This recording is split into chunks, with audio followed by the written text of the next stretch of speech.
This is an issue that we have talked about over the years when you start looking at some of these new proposals that the vice president has rolled out, taking a look at gouging and price controls when it comes to food companies. As the former CEO of Kellogg, what do you think of these policies? Well, I thought we would have learned by now that price controls do not work. They actually have the opposing effect, which is that they create more inflation, they create shortages, they create a black market. Price gouging is a concept that is very hard to enforce. It almost relies on intimidation, on rhetoric, unless you're going to have an army of people auditing retail stores, auditing online retail. But it's just, it is just rhetoric. I don't believe that they will get price controls through. If they get gouging, maybe they can go out and jail some people who are selling umbrellas for $50 during a rainstorm. But it is an abstract concept and very hard to enforce. And I think, if anything, it will create some intimidation that we shouldn't be raising prices, but it's not sound policy. And I'm just very surprised. It seems like they have momentum. Harris Wills, they have momentum. They've got polls on their side. They don't need this. They don't need to turn off people who perhaps were thinking about taking a second look at Harris.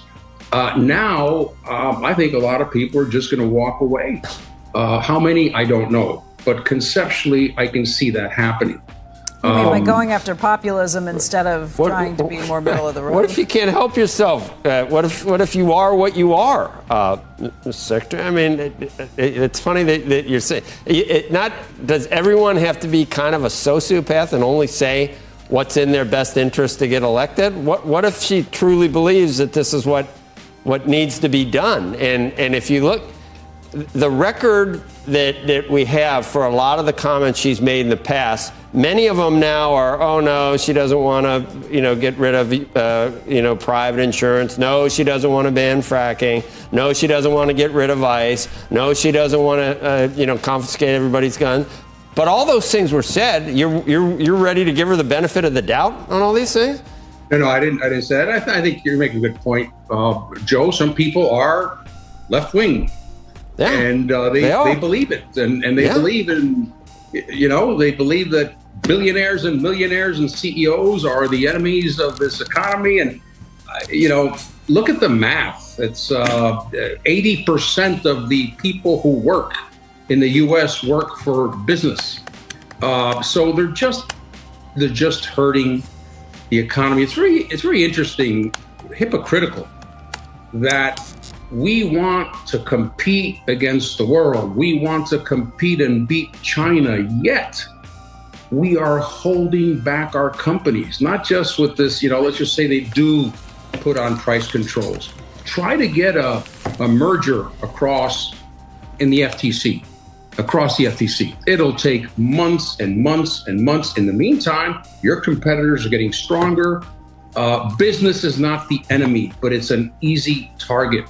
And that is what, makes me think twice. Well, there you have it from the former Commerce Secretary, also the previous CEO of Kellogg's, calling it how he sees it. I like that. That's a good line at the end there, that business is not the enemy. It's just an easy target. And that's what's happening. To clarify, the current Harris campaign, they say they're coming after price gouging, but it ends there. It's exclusively something that is pulled well with no real information or details behind it. It's exclusively something that pulls well. There's no plan of how they're going to enforce it. There's no logic behind it. We've tried it in the 70s. It didn't work. There's no economist worth their salt who's like, oh yeah, this is actually a positive thing. There's nothing that suggests that. If anything, there's data that suggests the opposite, that this price control mantra is actually negative. It doesn't work. It causes black markets. It causes shortages. It is not a good situation. And in a weird way, I kind of hope it only stays at a way for the administration to kind of get in a couple extra votes, because